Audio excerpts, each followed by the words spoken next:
Hello everybody, CritCrab here with the latest entry in the Craig saga. Now, before we get into this story, I want you to pull your suspenders of disbelief up way high for this story, as the reasons for these people just allowing Craig to DM once again rather than throwing him into the nearest insane asylum are still unknown. One more thing, as of the making of this video, we are super close to 25,000 subscribers, so if you haven't already, please do subscribe to the channel for more stories just like this one. That aside, let's get right into the Craigening.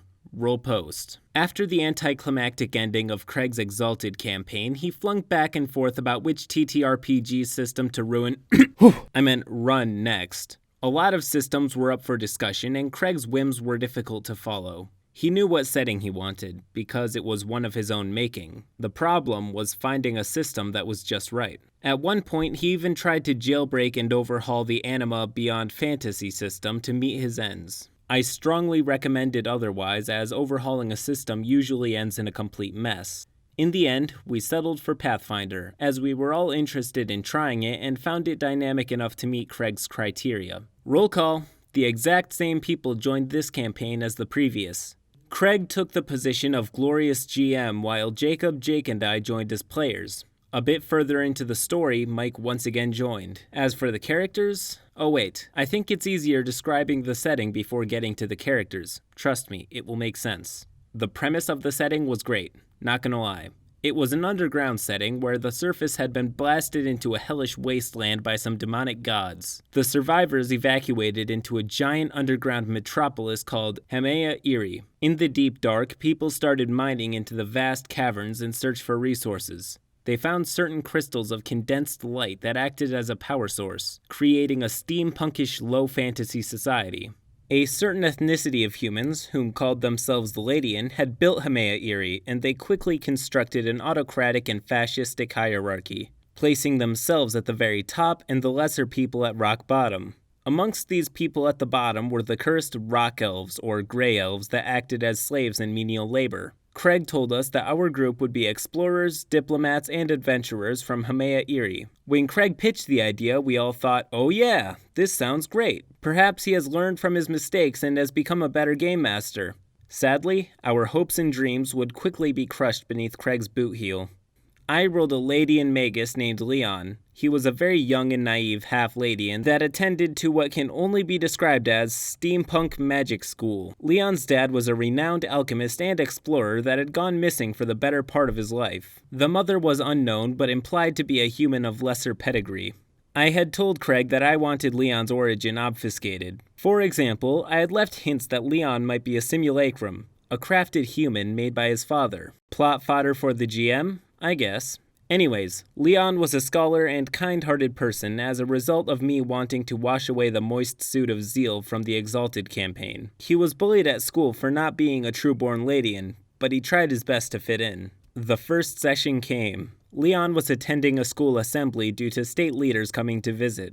Craig described these extravagantly clad people walking down rows and rows of saluting students. It quickly became clear that the state leaders were evil. They all had menacing auras, especially a very scary-looking bodyguard. He showed Raiden from MG Revengeance. Their symbol was, I kid you not, a photoshopped combination of the Third Reich Imperial Eagle holding the Star Wars Empire symbol instead of a swastika. Alright, I thought, perhaps we are going to overthrow these obvious baddies. None of the other players were in sight, so I just went along. The state arranged a huge fighting tournament for their amusement and to instill discipline in the student body. Leon, being a capable fencer, joined and beat the snot out of one of his bullies. The first day of the visit came to an end, and Leon retreated to the back of his dorm room. When preparing for bed, Leon felt a huge rumble from underneath. He went out of his dorm room and ran into one of his fellow students. Together they started walking towards the assembly hall/bunker for safety. Their escape was cut short when the ground gave way beneath them, causing them to tumble several floors down. When they came to, they found themselves in one of the older parts of the academy, where students were not allowed. Leon and the other student wandered around in hopes of finding an exit when they heard footsteps. It came from a group of stone elves. As a reminder, they were the oppressed slave race of the Ladian, headed by none other than Jacob's character. Now, I must admit that Jacob really outdid himself when it came to his character. His name was Basal, and he was an utterly terrifying dude belonging to a mysterious faction called Deep Walkers or something like that. This faction were an independent group of explorers, navigators, and guides that adhered to a strict code of conduct, and took it upon themselves the sacred task of helping explorers enter the deep horrors below Hamea Iri. Mechanically, Basal was a witch, and boy did he play one well. He always wore a haunting, obsolete gas mask and a grand coat. His familiar was a nasty shadow demon that only created silhouettes against whatever backdrop it passed by. I mentioned Basal was scary, and this was due to Jacob's portrayal of him. He had this utter confidence and stoicism, combined with streaks of face-eating madness. Whatever Craig would throw at us in the way of horror paled in comparison to Jacob's Basal. Glorious. Anyways, back to Leon. Understandably, the detachment of Grey Elves were not very pleased to see a pale-faced young lady crossing their path. The only reason he wasn't killed was that Basal told the group that he had not agreed to any deaths. Instead, Leon and his classmate became captured by the Grey Elves. In short order, the group came into a lab where they found a prisoner that they freed. Enter Jake's character, Embla. She was a particularly large Grey Elf that had been subject to experimental treatment by her captors. Over her entire body were silvery markings that she sort of hijacked to create supernatural feats. Mechanically, she was a monk. Alright then. The group's destination was freeing Craig's MacGuffin for the campaign. You guessed it, she was a woman described in great detail. Her name was Chechel, and she possessed an entirely rare affinity for the light crystals used to power all magic and science. Leon was quite pleased to see another lady on, but Chechel quickly made it clear that she cared little for imperialist scum. Yay. After rescuing Chechel, the group started to escape the academy via the underways. One crashed escape ship later, and the group were on their merry way towards rejoining with the tunnel-lurking rebels. Mike joined later on as a Grey Elf barbarian named Grey. He had a hair trigger and an Oedipus complex. Not much else to say, really. As you probably realize, Leon was the odd man out. The group somehow took favor upon his fellow student, but his own treatment was abysmal. I will relate to you some of the more memorable sections of the campaign in somewhat chronological order. When exploring the deep depths of the caverns below, Leon had totally stressed out and punched Basal into unconsciousness. He left him lying in the darkness and went back to camp. The others said that he would be fine as his familiar would surely take care of him. Nope, that did not happen. Instead, Craig thought this otherwise innocuous character building moment should spiral out of control and make everyone uncomfortable. You see, one part of the code that Basal followed was that it was absolutely forbidden to leave anyone behind in the tunnels. Breaking that code, even if you had no idea about it, would result in what they called an execution, which is essentially an impromptu court of law. Jacob had no idea about this, and the next session was dedicated to forcing PvP between Leon and Basal. It was not an honorable duel or something like that, but a drawn-out, torturous experience where Basal would cast all manner of nasty spells on Leon until he finally gave up. Jake's character would do nothing to interfere with the horrifying ordeal and said next to nothing for the entire session. Jacob kept trying to have Basal let Leon off easy, as he was not much more than a child, but Craig would have none of that. At times, Craig even said, "Your character does this because otherwise his peers would kill him for breaking the rules." Great, everyone thought, and kept up the travesty no one asked for. Finally, it ended with Leon humiliating himself before Basal, basically groveling in his own blood and dirt to ask forgiveness.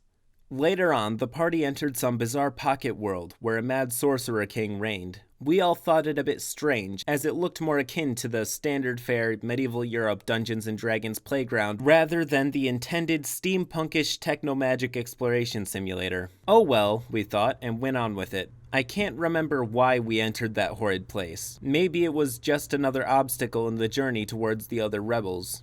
Anyways, the pocket world was a really dark and gothic landmass of villages and a larger central city. Most of the populace were nothing more than mind slaves, while the undead walked the land without opposition. We quickly ran into one of the most obnoxious characters Craig ever designed, Figaro the hero. He was a second-rate Batman combined with a happy-go-lucky attitude that made everyone grind their teeth and cringe. Worse was that Figaro was more or less forced upon us. This guy looks trustworthy and holds the strings to all plot hooks. Well, screw me, we all thought, and went with the idiot vigilante. Figaro was one of the few remaining free folk, and he had taken upon himself to rid the pocket world of the tyrannical Sorcerer King, one undead lieutenant at a time. As you imagine, we were roped into this ploy at instant speed.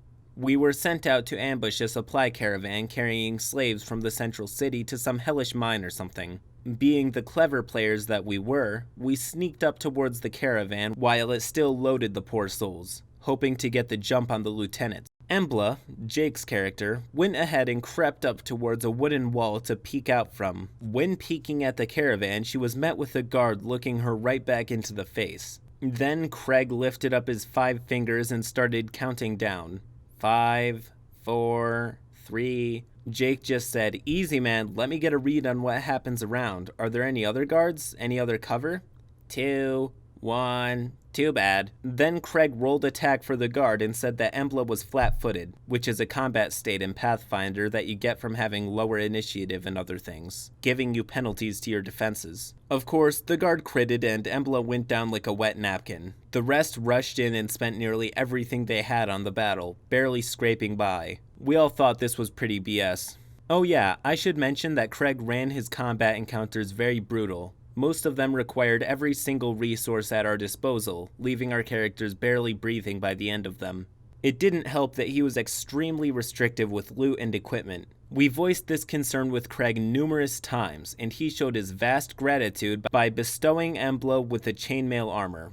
Problem was that Embla was a monk, and gained nothing from wearing armor. I should also mention that the problem of character agency made a grand return in this campaign. If you have read about his Exalted campaign, you know that Craig liked to change our characters around to create plot. Now, Leon was a vanilla magus, and I wanted him that way.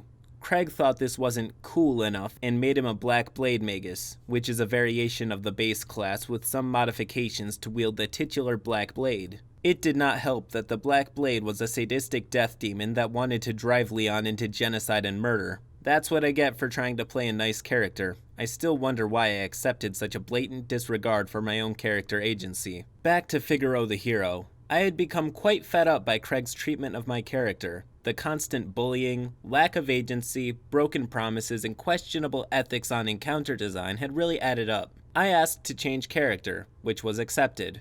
Leon was, on Craig's behest, killed off by a magic MacGuffin box we picked up earlier. I was asked to change character, which was accepted. Leon was, on Craig's behest, killed off by a magic MacGuffin box we picked up earlier. Enter my new character, Ryra Weaver. She was, unlike Leon, a native of the deep dark below and lived in said pocket dimension. Her backstory was that she suddenly woke up, fully grown, in one of the old temples near one of the free folk villages. She faintly remembered living amongst the stars and falling towards the depths. In essence, she was a quasi-angelic being sent to the world for unknown reasons.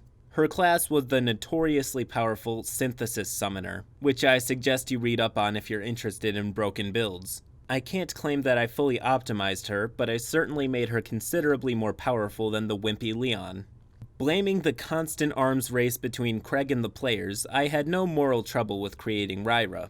Her synthesis form was, if you are interested, a sort of Riva angel demon straight out of Hindu Chinese folklore, complete with dozens of invisible arms and hovering a few inches above the air. Ryra was rather quickly introduced to the remaining party as she was very inclined to have the tyrant sorcerer king gone from the world. Without much hassle, the new party was formed, and they went to the Big Bad Evil Guy Citadel 1.0. The way up was brutal, as Craig usually liked it. Close to the top was a coliseum-like arena, where we were forced to fight some gigantic sandworm. It really did a number on us and mortally wounded Figaro the hero. The crowd of undead didn't much care for us actually surviving the entertainment and started to flood the coliseum grounds. The sense of urgency to escape was rather confusing as Craig described Figaro heroically delivering his final words to his wife whom was with us. As none of us really cared for Figaro, we said that we started to look for a way out. Then, out of nowhere, Craig screamed, "Don't ruin my scene!" at us.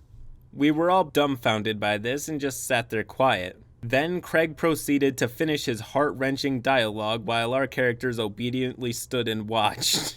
Afterwards, Craig said, "Don't interrupt me when I'm talking again." It sounded like a threat. After that sobering experience, we finally reached the Big Bad Evil Guy. He was sitting on his throne and gloated a bit. Something about power over death, the usual stuff. In unison, we attacked him, rushing towards his throne. Then Craig said, "Roll a fortitude save." Some of us rolled really high, but we all failed regardless. We were essentially pinned down by some magical vortex. When we asked for a reroll on the save, Craig proudly said, "There is no way you can escape. This is a level 9 spell, and you have to nat 20 to get out." Some of us tried, but rolling 20 on demand is not really a trainable skill. Then Craig turned his face towards me and said something along the lines of, "You feel a power growing inside you," and Ryra managed to escape her bonds without any roll to speak of. Then, the big bad evil guy, being as generic as humanly possible, staggered backwards and was like, impossible." Craig then described how Ryra ran towards him with her sword raised. He looked childishly delighted as he put on some epic music and asked, "Now, how does Ryra finish him?" I looked around the table. My fellow players had a mix of disgust and confusion on their faces. Understandable, as the climatic confrontation with the big bad evil guy had been reduced to a cutscene-esque power trip. Craig, on the other hand, looked like he just witnessed the most awesome thing ever made. I felt rather uncomfortable and couldn't really share his enthusiasm. So I just went with a lot of screaming and stabbing with pointy things. Big bad evil guy dead. Yay. After that anti-climax, we proceeded on our pointless quest towards the rebel base. It actually felt like we were getting further away from it by the end of the session instead of getting closer. Mike switched out the barbarian Grey for a real edgelord lady on Runaway Inquisitor named Michael. The new addition was constantly grumpy and did not add that much to the group dynamic. Now we get to the Craig's grand design, a massive pyramid built by the obligatory proto-race. I have no idea how we came across it. It just sort of showed up, and of course we had to explore it. Just before entering this massive structure, which Craig called an epic dungeon, the game fell apart. Craig got sick of running Pathfinder and sulked for a few moments about how inconvenient the system was. Eventually, he found himself back and announced we would change system, because why not? Dungeons & Dragons 4th edition was up next. Naturally, we had to basically redo our characters from scratch, and we did our best to fluff our abilities to fit our themes. It didn't go that well. Basal, who used to be a strange and wonderful witch, became a shaman. Instead of being the nasty Basal of curses and diseases, he became a glorified healer with a severely crippled familiar. Ryra, being a synthesis summoner, had no clear counterpart in 4th edition, so she became a druid. Shape-shifting and all that. Jake, whom was actually happy with this change of system. He still loathes Pathfinder to this day due to the crippled monk class. Had Embla be a warden. Instead of smashing people with fists, she got a big old warhammer to pummel her foes into the dust. It worked out rather well. Lastly, Mike's Inquisitor became a Blackguard variant of the Paladin class. As a bonus of changing systems, Craig sort of understood the need for gear and items when running a very combat-oriented system.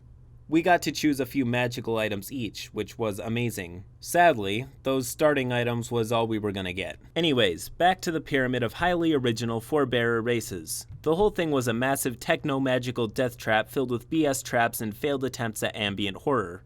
I can't remember everything that happened in there over the course of several sessions, but I will mention a few. Embla had a cart full of stuff that she pulled along the group. It was filled with resources, food, and some equipment needed to survive the depths. When we entered the pyramid, we came across an elevator that took us into the entrance proper. Quickly, the entrance crumbled as the ancient systems had a power outage, sealing us inside. Jake said that Embla retrieved a glow lamp from the cart to help with the darkness. Craig just said, "No, you left the cart at the elevator." Jake, surprised, answered, "No, why would I do that? All the food and stuff is in there." Craig was quite bothered by being questioned by Jake and went, "No, you left it. It would look stupid to bring it along." He shut down any attempts from either Jake or the other players. Of course, because it would look way too silly to bring in a dingy cart into the epic dungeon. A few sessions in, we entered a completely dark room. We were asked to roll stealth, and we all rolled quite well. He said we heard some sort of grinding noise from an unknown location. He asked us, with an evil grin on his face, what our characters did. I said that Ryra took a wary step forward and lifted her head up in an attempt to hear from where the sound came, hoping to perhaps roll perception. Craig rolled a die and asked, "What is your AC?" Like 18, I answered. That is not enough, Craig said, his grin widening. Then he went on to describe how Ryra was grabbed by some slimy tentacle thing that violently pulled her away into the dark and away from the group. I asked for a save to get free from this rather unpleasant thingamajig, but was shut down with, "No, Ryra does not know what is going on." The rest of the group navigated the darkness by Ryra's confused screams, which took them like 5 minutes. At the end, they found her hanging upside down from the roof in a wide room lit with fires. Craig drew a battle grid, which is necessary when playing 4th edition, and placed Ryra's token right in the middle of it. She was surrounded by, I kid you not, a bunch of demonic little ape things that tried to reach her. Around the ape things were a ring of fire and noxious fumes, and after that, a freaking ditch of dirt. The rest of the group enter far, far away from her. Initiative starts. She falls down and is immediately downed by one of the noxious fumes and the ape things. Another one of Craig's classic BS battles ensued, spending us to the utter limit. Those of you who have played 4th edition know that combat is treated as a steady progression in increasingly difficult encounters over the course of an adventuring day. Craig didn't care much for that and was content with throwing one massive battle at us every adventuring day. Astute readers will most likely realize that Second Wind, a way of regaining HP, does not really favor such designs. Later came the epic final showdown with the demonic denizens of the pyramid. Craig had prepared it for a long time indeed. We entered through a gigantic door into a massive spherical room where gravity allowed you to walk on all the walls. There were these nodes of pulsating flesh knots, like hearts, spread out everywhere. We quickly realized Craig intended to replicate a 3-dimensional battle grid built by much more skilled designers than him. Craig spent like an hour in a fumbling attempt to draw his complicated 3D map on a 2D surface. We had a big wax mat we used for that sort of thing. We tried to help him simplify the map, but he accepted no help whatsoever. He drew arrows just about everywhere to represent height differences and interconnected paths. The whole thing was a true blasphemy. When it finally was done, he put our tokens at the entrance and spread out the other tokens to represent the nasty demons inside the Death Sphere. At the middle was a nasty piece of work, a scythe-wielding witch that started the obligatory evil monologue. Right in the middle of it, I said, Ryra has no reason to listen to this abomination. She cast a spell right at her face. Craig's eyes were lit with hatred, and he said, "Oh, you want to play like that? Sure." Then he prompted everyone to roll initiative. Of course, the enemy won initiative and utterly swarmed us. Now imagine this, dear reader. He had spent an hour preparing this massive battle map, but only used 5x5 of it. We were bogged down by a horde of enemies right at the mouth of the entrance, creating a reversed bottleneck for the entire party. When every demon lay dead, we went around to destroy the flesh knots, which I am sure he intended to be done in a more dynamic way, with mobility being a key factor and action management being important. He played himself and ruined the whole encounter. As a curious side note, we had an NPC with us, a sort of foster uncle of Ryra that had tagged along. In the middle of the swamped battle, Craig described how he got a sword pierced through his neck, through his body, and out of his lower back. Holy crap, we thought, he just died! After the long battle, Craig berated us for not healing the NPC, as he was actually alive and doing death saves. Nice going! He made it sound like it was our fault. After cleansing the pyramid, we reached a central control room. We were showered in plot by some ancient AI entity. The AI described our true selves. Ryra, being some sort of light goddess from a faraway dimension. Basal, an avatar of a god of balance between life and death. Michael, fragments of a god of justice. Hey, this sounds mightily familiar to the plot of my parallel running Anima campaign. Which it was. It was a shameless rip-off, as a final insult to Jake's character, whom Craig despised. He revealed that she was not a goddess, but a temple guard to some fire god. Playing favorites is truly a virtue. The AI left after showing us some wish-making machine to create magical artifacts. Instead of giving us proper loot and stuff to give us a decent chance at survival, he had to make this complicated system for fabricating said items. The system involved spending some sort of magical currency and writing a short story to Craig about what we wanted. The wish-making machine was never used, as Craig put the campaign on permanent ice. He claimed to have lost inspiration and lamented about how his initial steampunk setting had devolved into generic European fantasy. You did that all by yourself, I'm afraid. Craig went on to obsess over other game systems and made a few failed attempts at running other campaigns. I finished being a player in his campaigns and had no interest of joining. What I heard from the players was more of the same described herein. Here we go, another anticlimax from Craig's Forge of Wonders. There is just one part left, which takes place after my Anima campaign had ended and we joined up for a one-shot module. It is a bout of Craig's ultimate meltdown and how he left the group for good. Let me hear if you want to read more about it. TLDR, Game Master oversells his own setting and mismanages it into oblivion, making sure to create as bumpy a ride as possible. End post. As hilarious and disheartening as it is reading about Craig's constant blunders, I still just can't get it through my head. It is oddly infuriating watching these people take so long to decide not to play in Craig's games. But to highlight the top comment on the post, I think that the most glorious part of all this is that there's more. As of the making of this video, there were only 3 posts, so I thought this was going to be a Craig trilogy, and that my suffering would end here. But the day I was sick, I had a terrible sore throat and could not record the story, and coincidentally, that was the same day that the 4th part got uploaded. So no, I will heroically push through the last and final Craig story. Do I want to? Absolutely not. But like the Battle of the 5 Armies, you don't watch because you want to, you watch because you've already come this far. I'm just waiting for that tale to be finished, and I never thought I would say this, but I miss covering the normal degenerates, metagamers, weeaboos, edgelords, stuff like that. Craig has left me so jaded that I'll probably even be fine covering the more high caliber that guys.